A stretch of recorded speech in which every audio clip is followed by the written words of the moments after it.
नमस्कार बंधुरा एसएस दास किचेने आमी सुमिता आज निये एसेछि नतून एकटा रेसिपि। आजके रेसिपि निरामिष सिमुइयेर केक। এই কেকটা আমি বানিয়েছি সিমুই দিয়ে। এই রেসিপিটাই আজ আমি আপনাদের সাথে শেয়ার করছি। প্রথমে নিয়ে নেব 100 গ্রামের মতন চিনি। এই লাল বাটিটার এক বাটি চিনি নিয়ে ভালো করে গুঁড়ো করে নেব। চিনিটা গুঁড়ো করে নেবারই চেষ্টা করবেন। আর নিয়ে নেব 2 প্যাকেট সিমুই। এতদিন পর্যন্ত কেক আমরা অনেক কিছু দিয়েই বানিয়েছি, কিন্তু সিমুই দিয়ে কেক আমরা বানাইনি। আজ প্রথম নিরামিষ সিমুইয়ের কেক আমি বানাচ্ছি। নিয়ে নিয়েছি 2 প্যাকেট সিমুই। এবার একটু হাতে করে ছোট ছোট করে ভেঙে নেব। খুব একটা ছোট না, যাতে গুঁড়ো না হয়ে যায়, একটু বড় বড় থাকবে, এইভাবে ভেঙে নেব। এবার যে চিনিটা আমি গুঁড়ো করে নিয়েছি সেই চিনিটা এখানে দিয়ে দেব। চিনিটা দিয়ে একটা চামচের সাহায্যে এইভাবে হালকা হাতে একটু চিনিটাকে মিশিয়ে নিলাম। এইভাবে মিশিয়ে নেবেন। এবার দিয়ে দেব লাল বাটির 1 বাটির ঘি, যেটা একটু গরম করে এখানে আমি দিয়ে দিলাম। কেক বানাতে সাদা তেল দিই, কিন্তু এখানে আমি ঘি দিলাম 100 গ্রামের মতন একটু গরম করে। আর দিয়ে দিচ্ছি দুধ। এটা লিকুইড দুধ 500 গ্রামের একটা প্যাকেট। সেটাকে ফুটিয়ে ঘন করে 2 চামচ কাস্টার্ড পাউডার দিয়ে আর একটু বেশি করে ঘন করে নিয়েছি।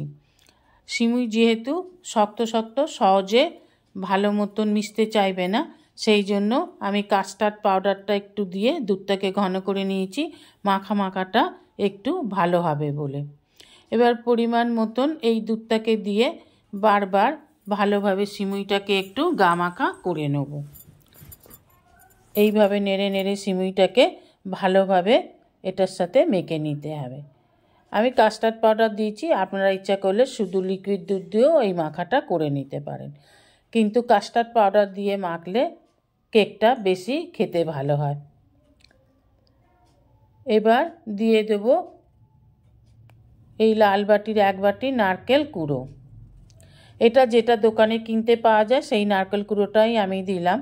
আপনাদের ঘরে যদি নারকেল থাকে তাহলে অবশ্যই সেই নারকেলটাকে কুড়ে দিতে পারেন। এবার খুব ভালোভাবে সমস্ত উপকরণটাকে ভালোভাবে মিশিয়ে নিয়ে এই রকম একটা মিশ্রণ তৈরি করে নিতে হবে। দেখুন সিমুইগুলো নরম হয়ে বেশ মাখা মাখা হয়ে গেছে। এবার দিয়ে দেব ছোট চামচের 1 চামচের মতন ভ্যানিলা এসেন্স। ভ্যানিলা এসেন্স দিলে ফ্লেভারটা খুব ভালো আসে। আর একটু কালার করার জন্য দিয়ে দেব একদম একটুখানি হাফ টিস্পুনেরও কম একটু অরেঞ্জ কালার দিয়ে খুব ভালোভাবে মিশিয়ে নিন। দেখুন খুব একটা ডিপভাবে হয়নি কালারটা, কিন্তু হালকা একটা কালার এসেছে। আপনারা ইচ্ছা করলে কালারটা স্কিপ করতে পারেন। এবার নিয়ে নেব একটা কেক টিন, কিন্তু আমার কেক টিন নেই। আমি একটা সিলভারের বাটি নিয়ে নিয়েছি। 1 চামচ সাদা তেল দিয়ে ভালোভাবে আমি মাখিয়ে নেব। আপনাদেরও যদি না থাকে তাহলে এই রকম একটা বাটি আপনারা ইউজ করতে পারেন। কেক টিন না থাকলেও এইরকম বাটিতে বসিয়ে আপনারা কেক খুব ভালোভাবেই বানিয়ে নিতে পারবেন। তেলটা ভালোভাবে মাখিয়ে নিলাম। দেখুন এইভাবে ভালো করে মাখিয়ে নিতে হবে। এবার দিয়ে দেবো একটা বাটার পেপার। বাটার পেপার না থাকলে আপনারা যে কোনো একটা সাদা পেপারও এইভাবে কেটে দিয়ে দিতে পারেন। এবার ওপর থেকে আরেকটু সাদা তেল দিয়ে পেপারটার ওপরেও ভালো করে মাখিয়ে নিন। এইভাবে মাখিয়ে নিতে হবে। দেখুন পুরো তেলটা মাখানো হয়ে গেছে। এবার এই বাটারটার মধ্যে, কেকের বাটারটার মধ্যে দিয়ে দেবো 1 প্যাকেট ইনো, আর দিয়ে দেবো কাস্টার্ড পাউডার মেশানো একটু দুধ। এবার ভালোভাবে ইনোটাকে এই ব্যাটারের সাথে মিশিয়ে নিতে হবে। দেখুন এইভাবে ভালোভাবে নেড়ে নেড়ে ব্যাটারটার সাথে মিশিয়ে নিন। মিশ্রণটা খুব ভালোভাবে তৈরি হয়ে গেলে এবার এটা আমরা কেক টিন বা আমি যে বাটিটা নিয়েছি তার মধ্যে নিয়ে নেব, কিন্তু তার আগে খুব ভালোভাবে এইভাবে মিশিয়ে নিন। মেশানো আমার হয়ে গেছে। এবার যে বাটিটাতে আমি বাটার পেপার দিয়ে রেডি করে রেখেছি সেই পাত্রটার মধ্যে মিশ্রণটাকে ঢেলে নেব। এখানে বলে রাখি, যেসব বন্ধুরা আমার চ্যানেলটিকে সাবস্ক্রাইব করে আমার পরিবারের সদস্য হয়েছেন তাদের অসংখ্য অসংখ্য ধন্যবাদ।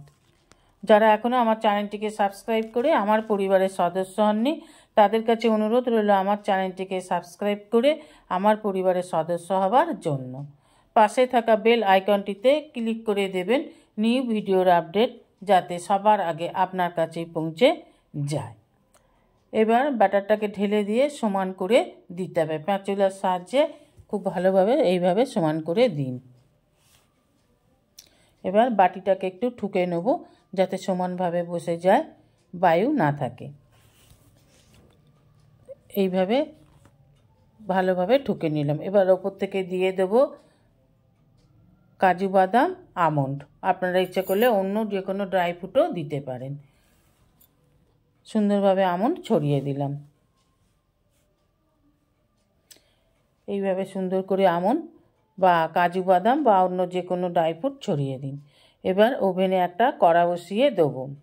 কড়াটা এমন নিতে হবে যে বাটিটা যাতে কড়ার মধ্যে খুব ভালোভাবে বসে, ঢাকা দেওয়া যায়। দিয়ে দিলাম লবণ। লবণটাকে একটু ছড়িয়ে 10 মিনিট গরম করে নিতে হবে। 10 মিনিট পর বাটিটাকে এইভাবে বসিয়ে দেব। দিয়ে দেবো ঢাকা। আর এই ছিদ্রটার মধ্যে একটা লবঙ্গ দিয়ে দেবো যাতে বাষ্পটা বাইরে না বেরিয়ে আসে।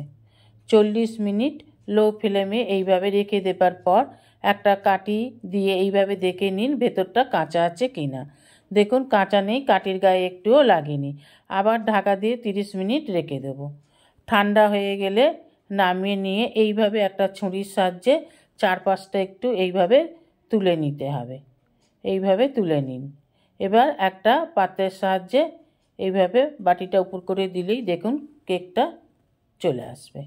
এবার বাটার পেপারটা আস্তে আস্তে করে তুলে দিন। দেখুন এইভাবে বাটার পেপারটাকে পরিষ্কার করে তুলে নেব। দেখুন কেকটা কত নরম হয়েছে, কত স্পঞ্জের মতন হয়েছে। দেখুন কত নরম, তুলতুল করছে একেবারে। এই সিমুইয়ের নিরামিষ কেক খেতে কিন্তু খুব ভালো হয়। একবার এইভাবে কুড়িয়ে খেয়ে দেখার অনুরোধ রইল। সামনেই 25শে ডিসেম্বর আসছে। এইভাবে একবার সিমুই দিয়ে কেক বানিয়ে বাড়ির লোককে চমকে দিন। আপনার হাতেও যে এত সুন্দর কেক হয় সেটা না বানালে আপনি বুঝতে পারবেন না। উপাদানগুলো ঠিক ঠিক দেবেন, যেভাবে আমি বলেছি সেইভাবে যদি ঠিক ঠিক উপাদান দেন তাহলে আপনার পক্ষে কেক বানানো এমন কিছু কঠিন কাজ নয়। আপনিও বাড়িতেই বানিয়ে নিতে পারবেন সিমুই দিয়ে নিরামিষ কেক। অনেকেই আমরা ডিমের কেক খাই না, নিরামিষ কেক হলে কিন্তু ভালোই হয়। রেসিপিটা ভালো লাগলে অবশ্যই একটা লাইক, কমেন্ট, সাবস্ক্রাইব করার অনুরোধ রইল। পাশে থাকা বেল আইকনটিতে ক্লিক করে দেবেন নিউ ভিডিওর আপডেট যাতে সবার আগে আপনার কাছেই পৌঁছে যায়। নমস্কার, আজ এই পর্যন্তই। আবার দেখা হবে নতুন একটা রেসিপির সাথে নতুন একটা দিনে। ভালো থাকবেন, সুস্থ থাকবেন, সঙ্গে থাকবেন। নমস্কার।